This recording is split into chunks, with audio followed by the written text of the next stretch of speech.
Check, check, 1, 2, mic check. Check, check, check, 1, 2, mic check. គេថត rapper គឺមានតែពាក្យអសុរោះតែគេមិនដឹងថានេះគឺជាសិល្បៈដែលហូរចេញពីឈាម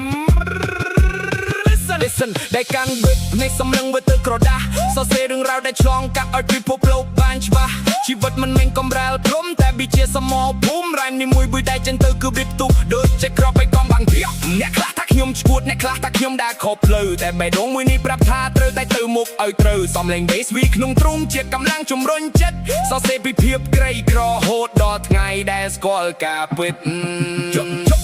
យកជ្រើនៅអង្គុយសរសេរក្នុងបន្ទប់តូចចង់អៀតមិត្តភក្តិគេទៅដើរលេងតែខ្ញុំនៅតែឆ្លៀតកែសម្រួលឃ្លាប្រយោគឲ្យវាត្រូវនឹង melody ពួកចង់ឲ្យអ្នកស្ដាប់យល់ពីតម្លៃនៃ philosophy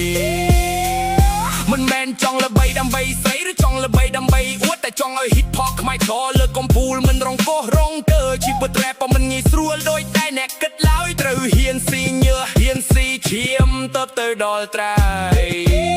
នេះគឺជីវិត rap ជាមួយភ្លេងនិងទំនុកទូមានទុកក៏ត្រូវតែហាមមាត់ច្រៀងឲ្យចេញមកបំផ្លាញការឈឺចាប់ឲ្យคล้ายជាបទចម្រៀងឲ្យសំឡេង rap មួយនេះលាស់លើវិញតែងភៀនេះគឺជីវិត rapper ជីវិត rapper ជីវិត rapper មិនគ្មានរយៈទាំងគ្មានអ្នកស្គាល់មកជាអ្នកដែលឈរលើឆាកមានពលឺភ្លើងចាំងមកដល់កុំបោកបងใจស្រមៃបាទទោះជាគ្មានអ្នកគាំទ្រព្រោះថ្ងៃណាមួយពិភពលោកនឹងងើបឈរតែដៃឲ្យណា Mic check still breathing ជីវិត rapper វាមិនត្រកតែជាការសុំតែងតែនេះគឺជាការពិត It's a lifestyle